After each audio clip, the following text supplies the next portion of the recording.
Hello everyone, my name is Devin Payne, and I am posting a series of videos on why I love Fear the Walking Dead.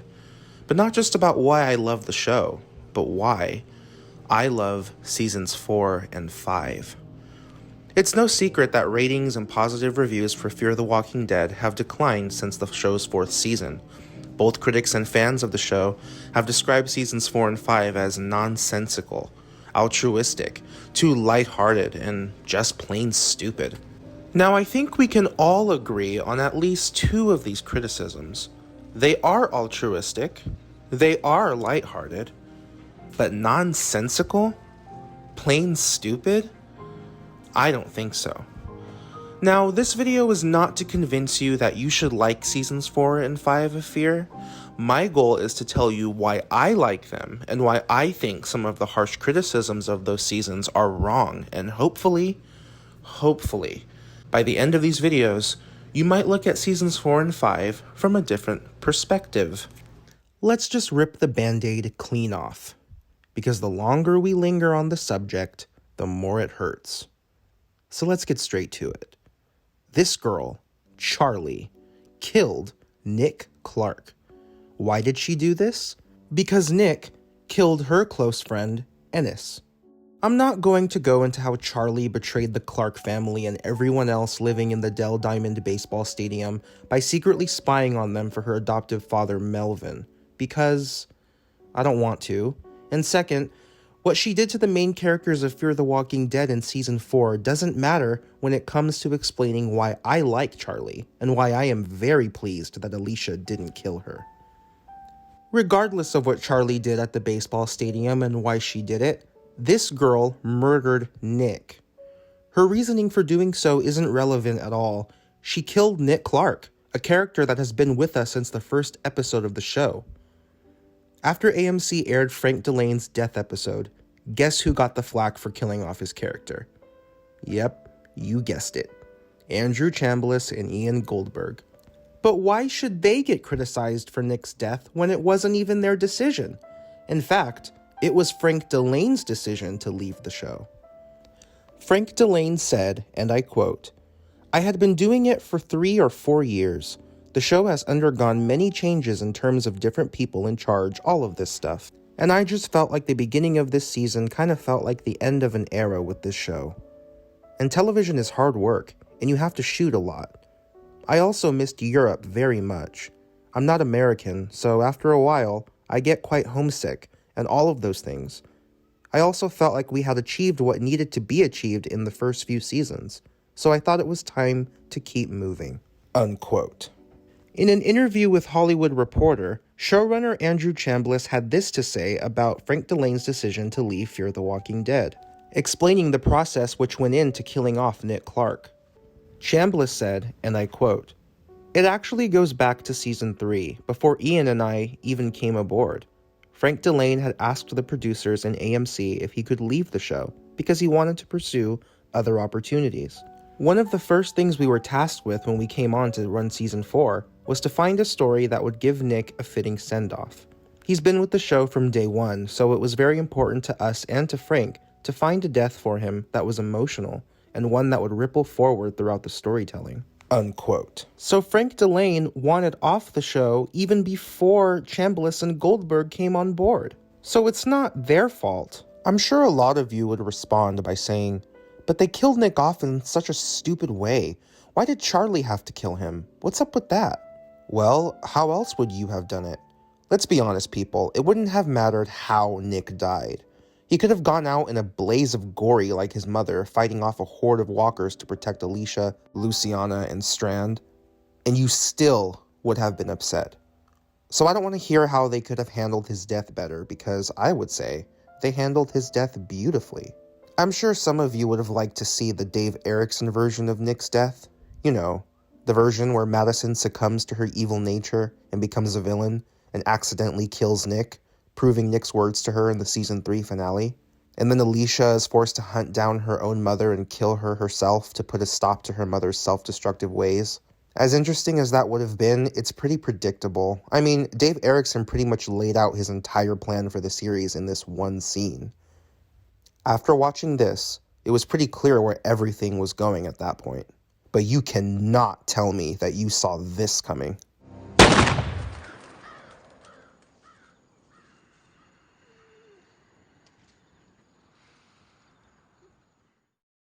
I'm sure hearing that gunshot and seeing Nick looking down at his bloody fingers, and then looking up and seeing Charlie holding the gun shocked you to the core. What? What? What? What? What? What? Wait, what? Yo. Hold up. Wait, what? What the fuck? No freaking way. No. Are you serious? Oh my god, what the fuck? What just happened? Did he just get shot? Who shot him? Don't tell me it was a little bitch. It was a little bitch. Oh, shit. What? I'll admit, this scene was actually spoiled for me before I saw it. I watched season 4 of Fear the Walking Dead knowing that Nick and Madison were going to die. But that still did not lessen the impact their deaths had on me, especially Nick's. The way this scene was shot, the pacing of it, the mood and atmosphere, the music, and the performances of the actors. Just like Madison's death, the writers treated Nick's demise with the grandeur and respect it deserved. It's not like they just shot him and moved on. They took their time with it. They made sure Nick died surrounded by the people he loved most, and also people who respected him enough to stay a good distance away from the scene as Alicia and the others grieved him. John Dorie even takes off his hat out of respect for the young man who held him at gunpoint and held him hostage. Nick's death is also a tragic one. This is a boy who lost his mother and sought to avenge her death by killing the people he believed were responsible for it. After killing one of those people, Morgan offers him a chance to change and become a better person. As Nick sits on a porch considering this, he pulls out of his pocket a blue bonnet and ponders over one of the last few moments he spent with his mother Madison, before being gunned down by a young girl he once considered a friend. Nick died knowing that Charlie, someone he had once cared for and took care of, was the one that murdered him.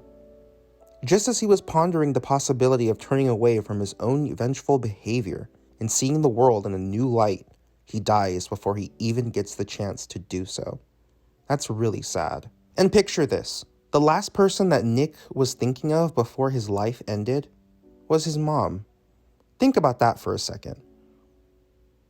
If Andrew Chambliss and Ian Goldberg really didn't care about Nick and Madison, do you really think they would have done this? Do you think they wouldn't have taken such care to make sure their deaths seemed larger than life? Someone who put so much effort into making two major characters' deaths as significant as possible shouldn't be accused of disrespecting them. Now, let's get back to Charlie herself. I know there's a lot of you that hated her after she killed Nick. Oh, the little bitch. Oh my god. You little bitch! Fuck you, little kid! That little bitch, are you fucking kidding me? Little fucking bitch. This little fucking bitch. You little bitch. You should have killed her! They're not doing this. In fact, Alexa Niesenson, the actress that plays Charlie, said that she received death threats for what her character did. I definitely remember reading the script and knowing that some of the fan reaction, that it was going to be what it was. Oh, but man. I don't think I was, fully prepared for what it actually was. But I was just like, all right, I'm going to do a couple episodes and then, be out. But then it continued, and I'm so grateful because it's been such an incredible journey, and I'm so grateful to be here and be a series regular. And it's, my third season on the show, which is crazy. I feel like the time has flown by. I can't even believe it. I started when I was 11, and now I'm 14 and a half. Oh my gosh. And a half. That's amazing. And a half. I had the half birthday. I felt bad for you as an actress because hiring someone and then, pretty quickly after they're responsible for killing a main character. And I had heard Frank wanted off the show, or he had other opportunities that he was pursuing. Yeah. So but I was like, oh man, like this actress is really going to get it on social media. I'm a social media manager, so I've seen the blowback, and I've seen people not super happy about it. Are people able to separate Charlie from Alexa? You know, it's an interesting thing because I will admit, and I've talked a little bit, more about this recently. It was definitely it has been, challenging. I at the time I was only 11, so of course when I was signing on to Instagram or Twitter and I was just seeing, hundreds, possibly thousands of comments just saying, "I hate you, you killed Nick," and I've always said, like, I completely understand where the fans are coming from. It was devastating for me too, and I'm a fan of lots of TV shows, and I understand what it's like when you lose a beloved character that you've invested a lot of time in, and you love that character. So I completely understand, why they were feeling and feel the way they feel. So that part I understood. I think for me, it was definitely challenging when it became personal and people were threatening, someone found my address and said they were going to come to my house and kill me. And what? yeah, it definitely got really personal for a while. And that was, guys, it's a TV show. Yeah. Frank's fine. Frank is totally fine. He's oh my God. Totally okay. Yeah, it was scary for me and my family, I think. I was definitely not expecting it to go to the level that it was at. And like I said, it was challenging. Such vehement dedication. And it's not just Nick's death that fans were angry about. It was also Alicia's decision to forgive Charlie for causing it. In the season 4 episode Close Your Eyes, Alicia crosses paths with Charlie inside an abandoned house. There is a raging hurricane outside, and staying out there for too long would most certainly result in death. So the two are forced to wait out the storm indoors, together.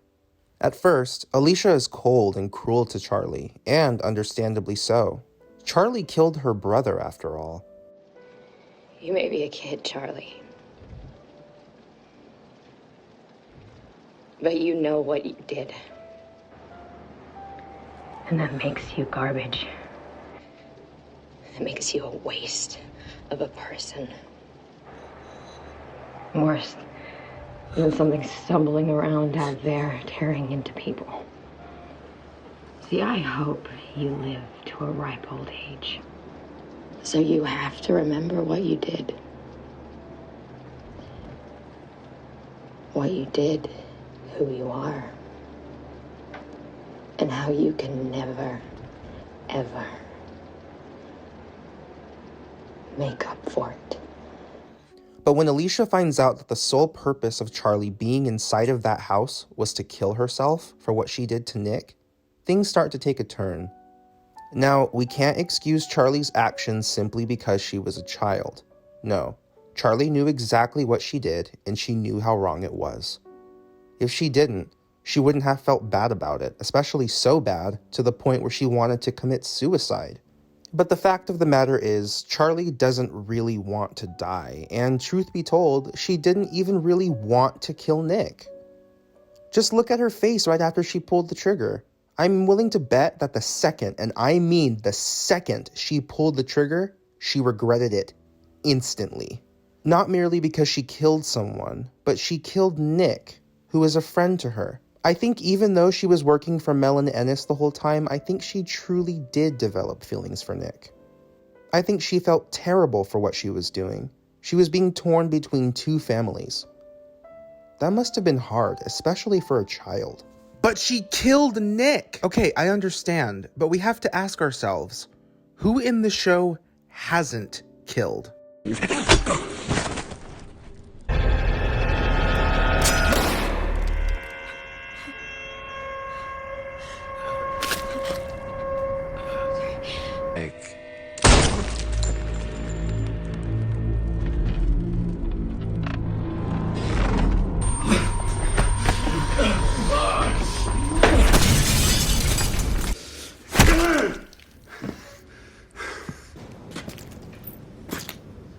I find it very interesting that characters such as Walker and Crazy Dog from Season 3 are so beloved and revered, even though they not only bluntly, but almost proudly admitted that they were responsible for the death of Travis Manawa, another main character that had been on the show since the pilot, but was killed off in the Season 3 episode, The New Frontier. Jose and Marta, two of the best mechanics out of the Iraq War.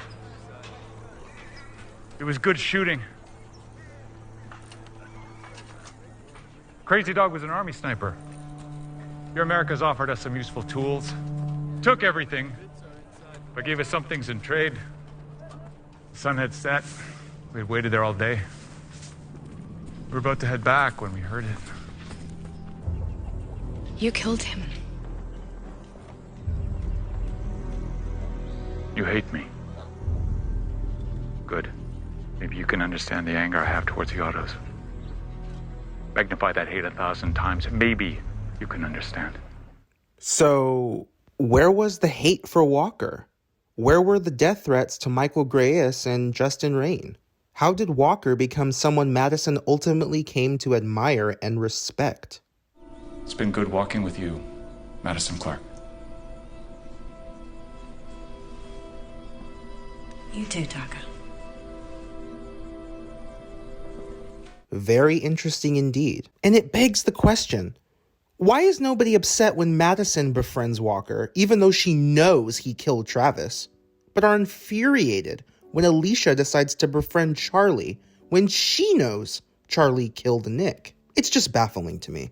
I have also heard complaints about how Charlie also forms a close bond with Daniel Salazar. Some fans did not appreciate how Daniel could have possibly formed a father-daughter-like relationship with the girl that killed his friend. But let's backtrack for a second.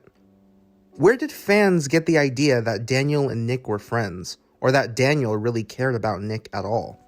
Yes, they spent a few weeks together during the apocalypse, but we have to remember that the only person Daniel was ever concerned about during that time was Ophelia.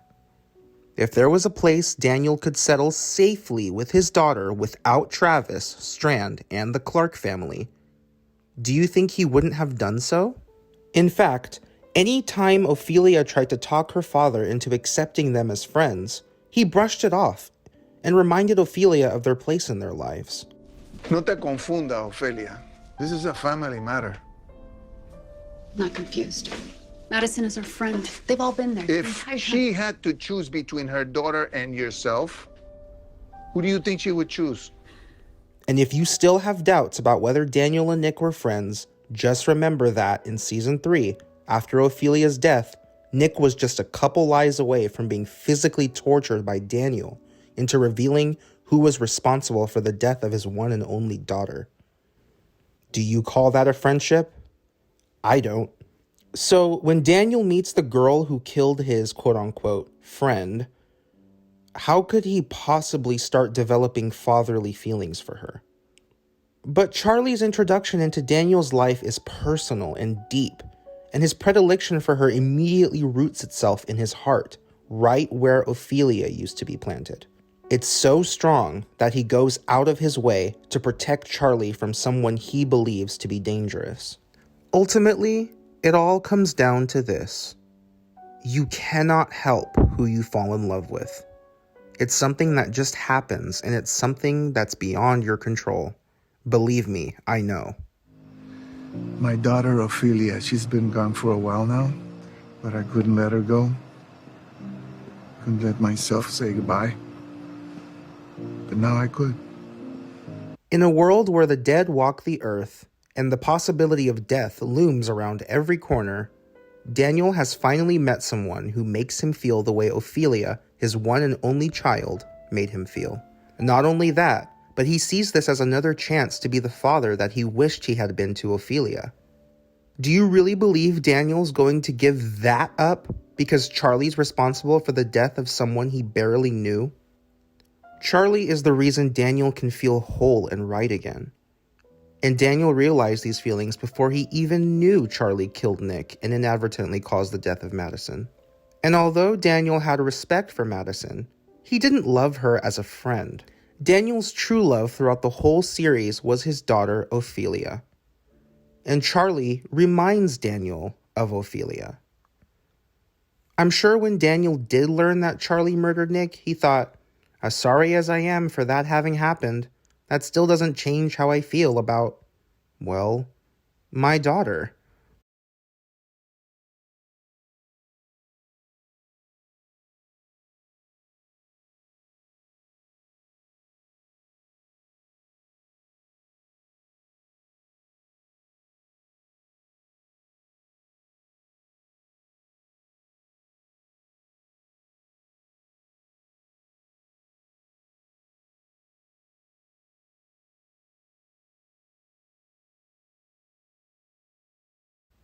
Now let's talk about Alicia's role in all of this, because I once got into a debate with someone regarding the believability of Alicia's choice to forgive Charlie. My opponent in this argument stated that while Alicia forgiving Charlie was understandable, it's her choosing not only to become her friend, but to also care deeply about her well-being that seemed unrealistic. How did Alicia go from being willing to end Charlie's life to showing intense concern at the possibility of her being devoured by walkers?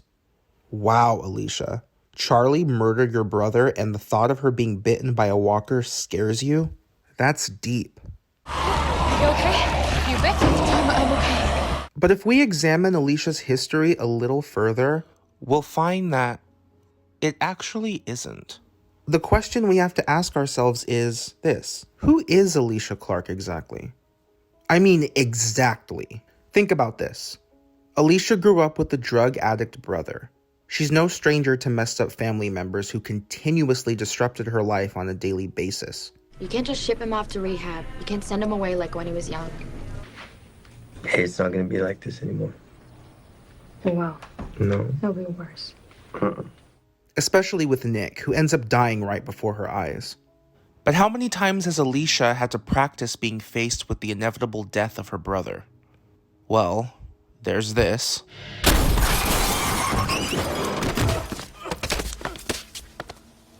And this. No, not now! Not now! Don't do this to me, Nick! Not now! Don't you do this, you stupid son of a bitch! And this. She was right about us. What? Celia. She knew what we are. What are you talking about? Get in the truck, Nick. We destroy everything. You're coming, we gotta go! Madison, we need to move now! Get in the truck! Nick, come on. Please. Don't. No! Nick! Let him go. No. He's gone. Nick, please. And this. Nick!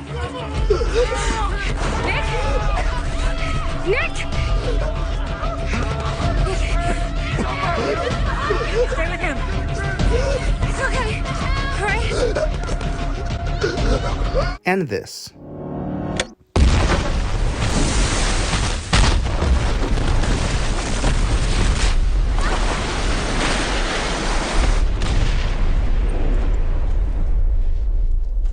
If you're upset about how Alicia is willing to befriend her brother's killer, we need to remember that Nick ruined Alicia's life. His drug abuse stole so much from her and destroyed the stable dynamic of her family. It's even possible that Nick's mental problems is what drove her father, Steven, to commit suicide. Yes, Nick was her brother and she cared for him to a certain extent, but let's be honest here.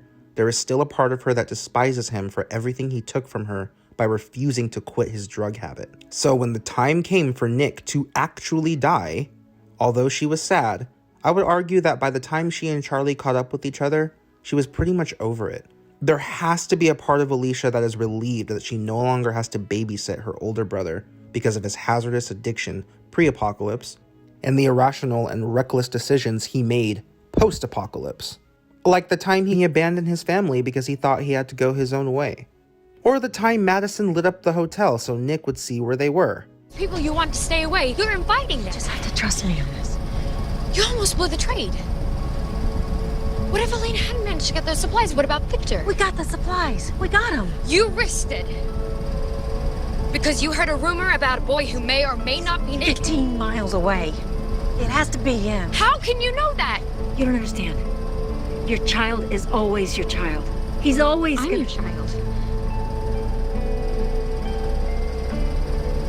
I don't understand. He chose what's out there over us. Maybe he changed his mind. I never changed my mind. I'm here. Why isn't that enough? Alicia was at a point where she didn't even want Nick to come back to them, because it drove her mother to constantly try and save someone who couldn't and didn't want to be saved. And I understand that Charlie is partially responsible for Madison's death too, But given that Mel and Ennis were really the ones behind the Walker attack on the stadium, I would say Alicia's bloodthirst was satisfied when she ended Mel for good. And let's not forget, Alicia isn't entirely innocent either. She's killed before, both to protect someone she cared about and in revenge for killing someone she cared about. Alicia had her reasons for killing, and so did Charlie. What makes them any different? Charlie killed Nick because he killed someone she loved, and Nick killed the person Charlie loved because that person killed Madison. I'm sure that deep down Alicia knows this, and she knows that there is no excuse for her not forgiving Charlie. But as far as becoming Charlie's friend, well, that's something Alicia did by choice. Remember in my last video how I spoke about how Alicia makes her own decisions regardless of what anyone thinks about it? Well, that's exactly what's happening here. Alicia does make friends with Charlie, and she doesn't care what Luciana, Strand, or anyone else thinks about that decision. And I'm sure after seeing this, the other characters start coming around to Charlie as well. I'm sure Luciana and Strand were thinking, if Alicia could bring herself to forgive Charlie, then I think we can too. As far-fetched as you might think it is, that kind of forgiveness is possible. It just doesn't happen as often as you think. You know what Charlie did to Alicia? What she took from her, who she took. And now, they're out there, working together.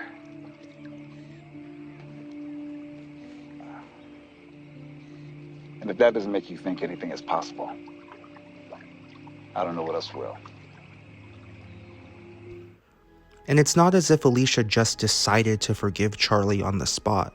No, that decision was hard as hell, and she didn't do it lightly. It took her a lot of time and hardship to get to that place. As much as you might have wanted Alicia to step into her role of a badass female character, that's just not who Alicia is.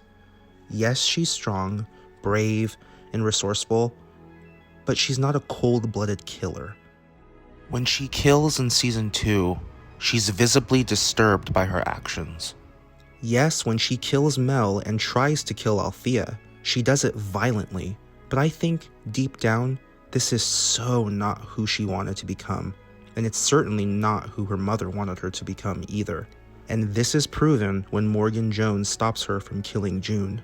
Alicia is tough, but she still has a fragile heart, just like her brother did. Nick was a lover, not a fighter. He had his moments for sure, but we all knew his first instinct wasn't to kill. He just didn't want his loved ones to die. That's all. I'm wholeheartedly convinced that if Charlie asked forgiveness from Nick for killing him, he would have, and I think Alicia knows this too. When it comes to Alicia forgiving Charlie and befriending her, this scripture from the Holy Bible comes to mind. Love covers a multitude of sins. I'm not suggesting that Alicia Clarke is a religious woman, but I do think she had just enough love in her heart to move past what Charlie did and just work alongside her and protect her. I'm sure Madison would have been very proud. Personally, I think Alicia and Charlie's friendship is very sweet and heartwarming. I think it's awesome that even after everything they've done to each other, they found a way to become true companions. The predictable thing would have been for Alicia to just slash her throat and move on to becoming a murdering beast, or a badass, as you might call it. But the showrunners envisioned a different angle. Why not let Alicia make peace with Charlie? It was an unexpected twist, but it worked. Well, it did for me anyway, and I suppose that's all that matters. If you want to know how Alicia went from hating Charlie to befriending her, the answer is this: love. It sounds cheesy, but it's true. And when you love a person that much, they can't do any wrong in your eyes. Have you ever loved someone so much that no matter what they do, you just can't help but want to keep protecting them? Well, that's how it is for Alicia and Charlie, and Daniel and Charlie. I'm sure Alicia doesn't even fully understand how she came to love Charlie herself. Like I said though, you can't help who you fall in love with. So why blame the showrunners for creating such a terrible arc for Alicia and Charlie, especially given the fact that the problem isn't even bad writing? The problem isn't that Alicia has forgiven Charlie for killing Nick. The problem is you haven't forgiven Charlie for killing Nick. and you probably have an issue forgiving people in general. Maybe it's time to work on that. Just something to think about. See ya!